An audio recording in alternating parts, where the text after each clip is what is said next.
Is Maine here, the governor of Maine? Well, Not here. are you not going to comply with it? I'm complying with state and federal laws. We are the federal law. Well, you better do it. You better do it because you're not going to get any federal funding at all if you don't. See you in court. Every state, good, I'll see you in court. I look forward to that. That should be a real easy one. President Trump looking to end his dispute with Maine Governor Janet Mills once and for all and demanding a, quote, full-throated apology from the Democrat mayor who has been silent on protecting women's sports before fully restoring federal funding. Joining us now is Maine State Representative Laurel Libby. Representative Libby, thank you for joining us this morning. From the outside, it kind of looks like Janet Mills completely folded in the face of President Trump's threats, but I think you have a slightly different and perhaps a better informed view of it. Governor Mills is trying to pull a fast one here. She has no intention of removing biological males from girls' sports in Maine. We heard this last week that the University of Maine system has said that they will comply with Title IX. But guess what? They've never had biological males participating in girls' sports.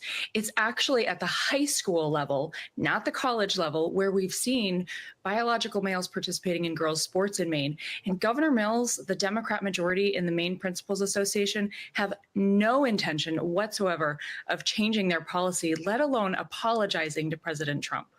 Okay, so that's absolutely mind-blowing. So the problem is actually even worse than what we think because it's, at the college level it's bad, but the idea that it's at the high school level is even worse. Is there anything that a president can do about that at the high school level? Well, the question remains the same. It's the federal funding issue. When you look at the K through 12 level, there are hundreds of millions of dollars at stake here. And that's the level where we need to see the Trump administration taking action and absolutely following through on their promise, unfortunately, to take federal funding and ensure that Maine does not receive that. It's the only way that Maine girls will see a fair, safe, and level playing field. And unfortunately, at the same time, that will harm Maine students. But I think that's the only recourse we have in our state. Yeah, so this is one of those issues that I think in 10 years from now, we're going to look back and try to have to explain to our kids that this was ever an issue because it makes no sense. But and so I think that normal Democrats don't support any of this stuff.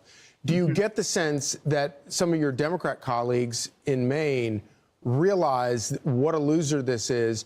And hopefully, more importantly, how dangerous this is and how bad this is for children, and that maybe they should get sort of in league with you guys to actually try to fix some of this at the high school level? Everyday Mainers, absolutely across party lines, understand that it's common sense. Biological males don't have a place in girls' sports. Unfortunately, at the legislative level, we don't necessarily see that same response. The Democrats over the years have primaried out their more reasonable counterparts. Wow. And so we have really extremists at the state house level. And that's why I see recourse necessary from the federal level versus the state level and anything legislatively. Well, thank you so much for putting up the good fight and keep us informed on how things are going up there in Maine. This is not how our political leaders are supposed to be behaving. Thank you so much. I'm Steve Doocy. I'm Brian Kilmeade. And I'm Ainsley Earhart. And click here to subscribe to the Fox News YouTube page to catch our hottest interviews and most compelling analysis.